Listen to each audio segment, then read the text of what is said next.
This show is produced by the Hartman Media Company. For more information and links to all our great podcasts, visit hartmanmedia.com. Welcome to the AIPIS show for accredited income property investment specialists and those who aspire to be. If you're a real estate, mortgage, or financial professional, this is the place for you. We'll explore innovative investment analysis, sales, marketing, and income-generating strategies for the most historically proven wealth creator, income property.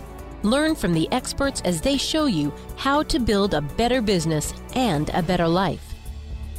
It's my pleasure to welcome my friend Mitch Stephen. This guy is amazing. He is into creative financing. He's into authorship. He writes music. I mean, what doesn't he do? I don't know. I don't know. But he's got some great books out there. He's author of My Life and 1,000 Houses and Falling Forward to Financial Freedom. Today, we're going to mostly focus on his self-storage business. I've always been intrigued by this asset class. Mitch, welcome. How are you? I'm doing really, really good, and thanks for having me on. It's a pleasure. I haven't seen you in quite a while. I've been missing you. Yeah, it's good to have you on. And, Mitch, I'll never forget that first time I met you. I was with another friend of mine. We were at a mastermind group. It was in Tampa, Florida. And I'll never remember the genius and the awe I learned from you as you were scribbling on the back of a napkin. Quite literally, you were doing the napkin presentation about financing. And I'll just never forget. I bet I still have that. Yeah, I like napkins. I made a lot of money with it. I bet I have that napkin, actually. So, yeah, good stuff. Really? Yeah. Really? So I think I kept it. Yeah, I think I've got it somewhere. You've done a lot of stuff, and really just kudos to you on that. But your big thing nowadays seems to be self-storage, and you're doing a great job with that. I love the asset class. I've never been in it, only single-family homes, apartments, and mobile home parks for me, in the real estate world at least. But self-storage is pretty great, isn't it? I'll fire away a question for you right away. Is it overbuilt? What happens is, though, you get older and you get lazier and you start to see what's easier. Well, that's okay. Yeah, easier is good. Easier is good. Is self-storage overbuilt? I mean, people have been paying attention to this asset class for a long time. We've seen new facilities go up everywhere. Is there enough demand for all this supply? Apparently there is. It's very scientific. If you hire those consultant companies, if you're thinking about building one, I think for about $5,000 you can get a pretty good consulting company to tell you. It's based on population and income and purchasing habits. And, they'll tell you exactly how many square foot per person per population that there needs to be, and then they go around and they look and see how much of it there is, and they'll tell you if there's a shortage or an overabundance.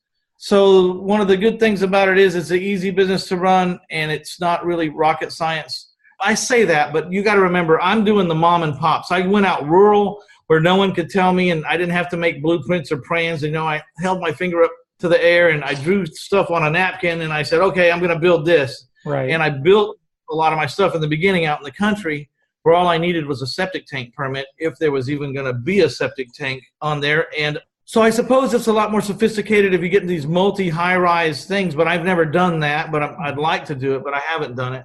So in my area, in rural, you run the risk of it's all great, and then people start building around you and they ruin your market. So right. I try to find, like at Canyon Lake, it's really hilly. And there's not a lot of flat spaces. So I try to buy a flat space or make a flat space where there is no flat space. So it's not very conducive for someone just to want to come in and put something up. Right. So your way to try and maintain your market is not by the typical zoning restrictions that you'll have in a city, in an urban environment where they won't let them build another one. Your way of doing it is to just look at the topography, quite literally, and say, hey, it's going to be really hard for my competitor to come in and build something here and take my customers away, right? Right, because of the topography. And so you'll spend a little money sometimes flattening something out or doing something, but most people don't have the nerve for that. You know what I mean? So the other thing is, you're building from scratch, though, always, or did you try and acquire first, or tell me what you do? The first storages I ever had, I bought these little corrugated aluminum dirt floor fishing boat, 8 by 25 by 10 wide, and there was 13 units in front of this Comel Park at Canyon Lake, right in front of this state park. And they were just so cheap. They were like $6,000, and they were written for like 25 or 30 bucks a piece. And I thought, well, that's a super ROI. And so I thought, well, I'll try it. And I started renting out those things, and then I liked it. And I went to the local realtor there, and I said, how many of these mom and pop facilities are there around this lake? And I don't remember what he told me. It's like 30 or 40 of them or whatever. And I went and made 10 bundles of letters, and every bundle had a letter to every one of them. And every 6 months, I would drop the bundle at the post office and send it to all the owners saying, if you ever want to sell your place, I'd like to talk to you about buying it. And so it was 10 bundles. It was a bundle every 6 months. So I did it for 5 years. And I ended up buying 14 locations around the lake. I am CanyonLakeStorage.com. That's pretty good. Now, Canyon Lake, are you talking California? Where are you talking about? No, but I get calls from there all the time. And I've actually rented a few units only to find out that they're not going to show up. Okay, yeah. But now I know to ask. Okay, so Canyon Lake, what, in San Antonio area where you are? Canyon Lake, Texas, right between San Antonio and Austin. Okay, great. So you bought 14 facilities there, and what's your average size facility? Well, they were tiny. Some of them only had 20 units. Some of them had 55 units. Some of them had, I was buying what I could afford to buy, and whatever someone had for sale. Mm-hmm. Now, over the years, I've added on to the ones that had mega land or had enough land, and I've made them, into 100 or 150 units. I've even combined them. I've even grown some of the units together because they were contiguous. And then I sold off the tinier ones in the name of just consolidation, Mm-hmm. Yeah. Okay, so you bought first and then you decided to build, right? Is that the way it went? I bought and then I added on. Then I got to a point where I'm just buying the ground and building straight out of the ground brand new. I'll tell you something amazing. We were trying back in 2011. Now, we probably should have, in the rearview mirror, we should have bought everything we made a letter of intent on. But we were trying to buy self-storage facilities and mobile home parks back then, and ended up buying one mobile home park.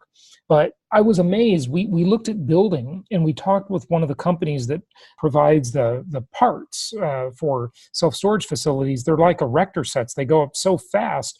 They can build those things in 4 days. I couldn't believe it. Like Legos. Yeah, exactly. But interestingly, I remember the guy telling me that he had a client who was doing a facility in Northern California in the wine country area, and it took 4 years because of all the regulation and the red tape and the government. Yeah, the union and everything else. You know what I mean? California is impossible. It really is impossible to do anything there. But yeah, so you found it was a good enough deal to build, huh? That wasn't cost prohibitive. It wasn't better to just buy an old facility that's pre-rented? Well, it could have been. I bought a lot of used facilities in my time, used, secondhand, what do you want to call them. I just bought some facilities that were existing. But how I got to all this was I was buying houses and flipping houses, and I was selling houses with owner financing. So I was doing about every strategy I could think of in the house flipping department. But one thing I figured out after reading Jack Bosch's book was that I needed a forever stream of income. Mm-hmm. I personally, didn't like to deal with the human factor as much, like families and all that stuff. So I stumbled into this mini storage thing, and that's become my forever strategy. So I flip as much or owner finance as much as I can, and I take the wealth I make from that and I put it into this forever strategy of storages. And that's how I got into it as deep as I did, because it's the last move in the chess game, Mm-hmm. I got to get into something long-term, my money into something long-term. So if someone wants to get started in self-storage, and I know, Mitch, that you offer coaching and things like that, and you help people do this stuff and tap into your vast experience in this, but just give us a little outline. Like if someone's listening and they say, hey, I heard self-storage is great. It sounds even better now that Mitch is talking about it. What do they do? How do they start? Should they look for an existing property? Should they look for a site and look to build one? You might go down to the city and find out what's being planned way out ahead. You know what I mean? Where are the permits getting pulled? Where are the big subdivisions going? If you can get out far enough ahead, the dirt's still cheap because everyone hadn't figured it out yet. Right. Figure out what the permits are. Start seeing if there's some, for lack of better words, some land, some land that's not really good for anything else. It's a weird, kind of flag that, it's just a road up front and it's a flag, and you drive down the road and then it opens up in the back. Find something that's not worth a lot. Even some places, you can buy floodplain and haul in enough dirt to pull it out of the floodplain. You know what I mean? Interesting. Or something, but try to find the cheapest piece of dirt you can where the growth is headed. In what's called the path of progress, right? The path of progress. What I like to do is have a master plan and build a phase and then wait to see how long it takes to fill up and get comfortable with that phase, but also listen to what they tell you that they want. Like, are they asking for 10 by 20s or are they asking for 5 by 5s? I mean, in the phase 2, 3, and 4, you just build what they're asking you for. Mm-hmm. So it's kind of, it's the common sense way, instead of going out and paying the consultants to tell you what your unit mix ought to be, and kind of that gamble. Right.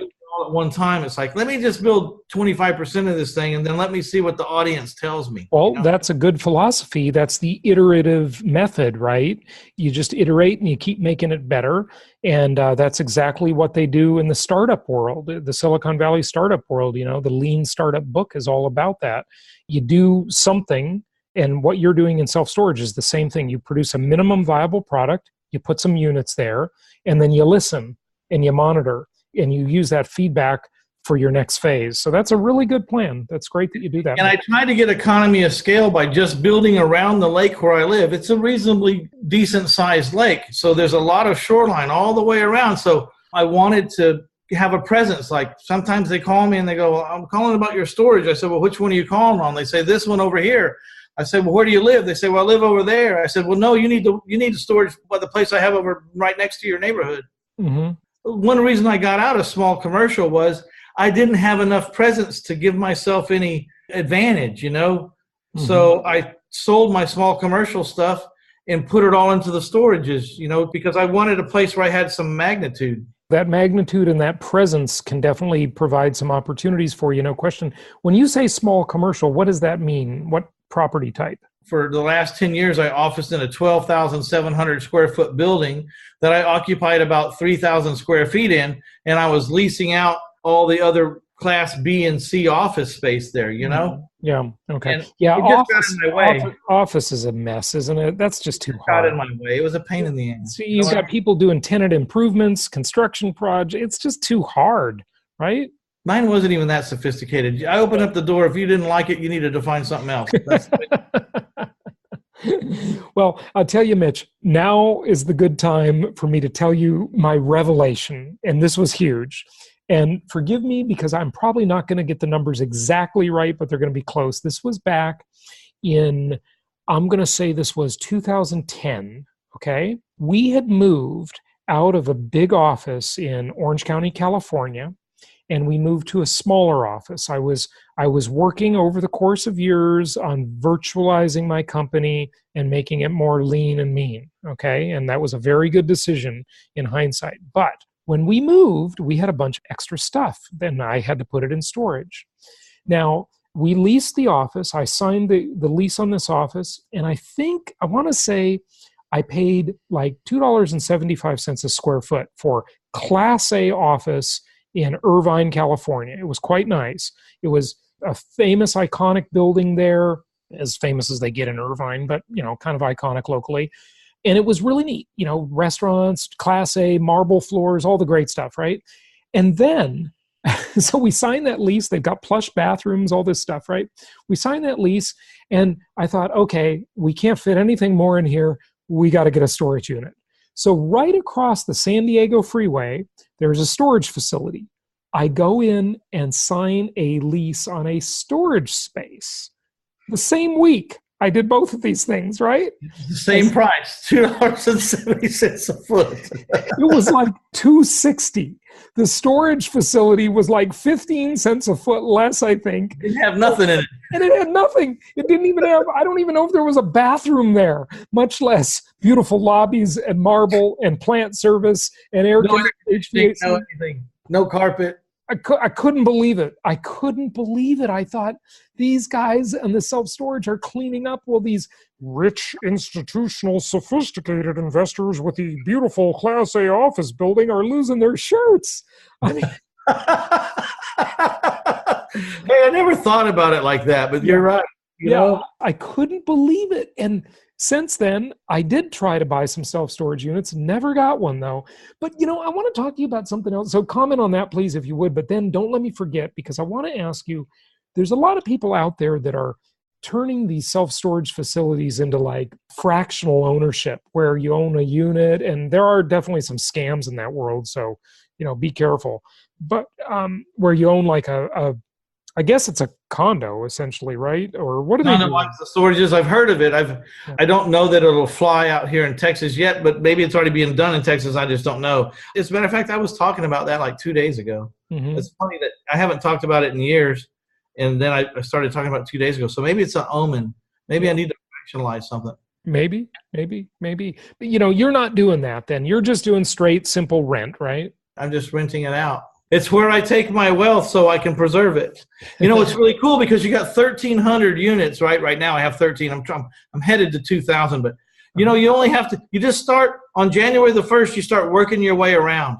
And you're increasing everybody $3.50. Of course, now when it gets to be summertime and it's 107 degrees here, then you can start increasing people by $5 because no one's moving out for $5 when it's 107. Right, okay? Exactly. So, but you should never be full. That's one of the misnomers. Yeah, I agree with that. By the way, in residential real estate or apartments, whatever it is, they say, oh, I'm great. I'm a great investor because I have 100% occupancy. No, you're an idiot and you're not charging enough, right? Right. Well, the other side in the storage is we struggle to have 2 of everything available all the time. If we get down to 1 10 by 10, we start calling everybody in that facility that has a 10 by 10. I mean, not calling them, but we start sending them letters to raise the rent until somebody flips out. Because I got to have 2 at all times because I'm going to rent one. When I have 1 left, that's like the notice. You got to start raising all the 10 by 10s in here. Because if you say that you're full if you tell me that you're full when I call a storage place, and I call the next place and they say they're full, I'm looking for dirt. Mm-hmm. Yeah. Yeah. Good stuff.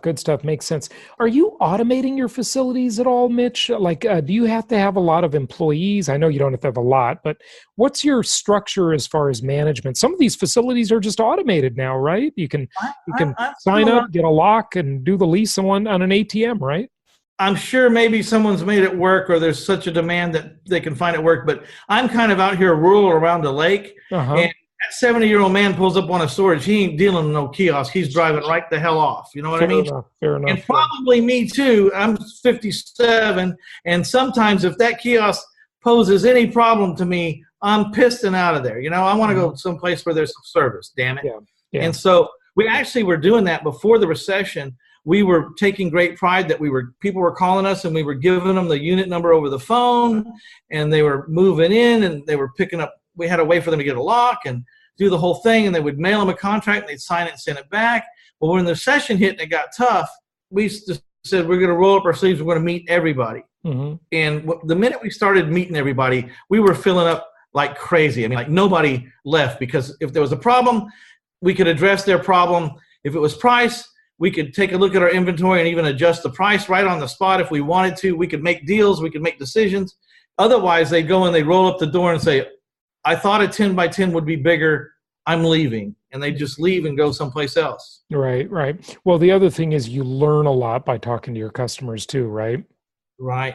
I even learned something the other day. There's a guy in the storage business, and when he has people a couple of months behind, he just divides up the rent and gives them a second chance. Like if they owed $100 a month and they're a month behind, he'll just start charging them $120 and let them make it up, Yeah. Well, in the long term, he probably does better with that actually, because he increases his coupon rate, right?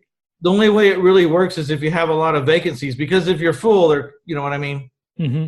When you're full, you're quicker to foreclose on people. One of the things I like about storage in Texas is if I'm Johnny on the spot, which means I don't have enough of that size units on that location, so I'm going to be Johnny on the spot. If you're late, you'll be hearing from me like the next day. Right. I can foreclose on a unit in 31 days from the minute they're late. Mm-hmm. Yeah.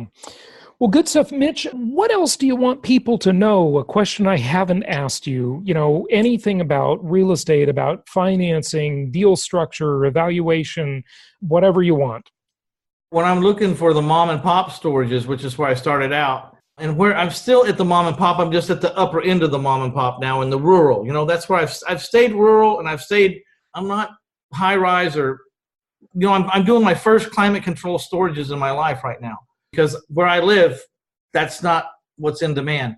But when I go to look at things, I really want to buy storages that are half empty, but then I want to quickly understand if I can change what that half empty is. And so I look for web presence. I call and see how they treat me, or if they answer the phone, or if they get back to me.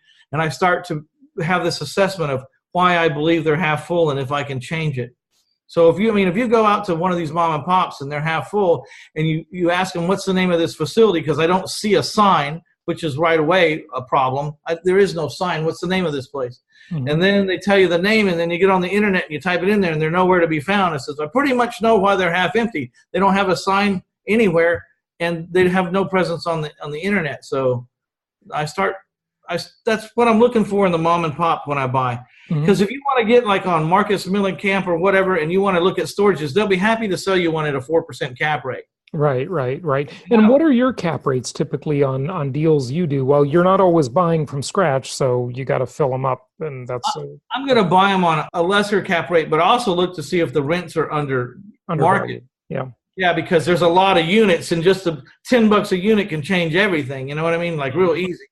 Cap rates, I don't like to look at anything under 10 or 12. So. Wow, that's still phenomenal. Well, I don't buy Class A stuff. I buy Class B and C stuff, and I try to swing it around and get it to pick up some extra income or do something to improve it so that it makes more than it did when I bought it. But yeah, absolutely. And is the extra income just strictly coming from rent increases, or is there any other kind of value add idea? Certainly you could put a vending machine on the property. That's probably not going to make you a bundle of money, but anything else? No, it's just late fees and overlocks. Last year I collected $68,000 in late fees. Mm-hmm. Wow. On what gross though? On what gross revenue? A little over $1 million. Okay, so 6% on late fees. That's pretty good. Well, late fees, lot cutting fees, charging to overlock, charge for auction, charge for all this stuff, Yeah, okay, got it. Okay, good. Mitch, give out your website. Tell people where they can find out more about you. You can find me at 1000houses.com. That's 1000houses.com. That's where I usually specialize in the owner finance strategy and owner finance in Walmart houses for Walmart people. My podcast is reinvestorsummit.com, reinvestorsummit.com. And I just started going YouTube. So reinvestorsummit.com/YouTube. And you can look at my ugly mug while you listen.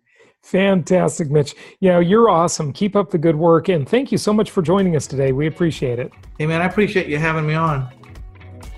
Thank you so much for listening. Please be sure to subscribe so that you don't miss any episodes. Be sure to check out the show's specific website and our general website, hartmanmedia.com, for appropriate disclaimers and terms of service. Remember that guest opinions are their own, and if you require specific legal or tax advice or advice in any other specialized area, please consult an appropriate professional. And we also very much appreciate you reviewing the show. Please go to iTunes or Stitcher Radio or whatever platform you're using and write a review for the show. We would very much appreciate that. And be sure to make it official and subscribe so you do not miss any episodes. We look forward to seeing you on the next episode.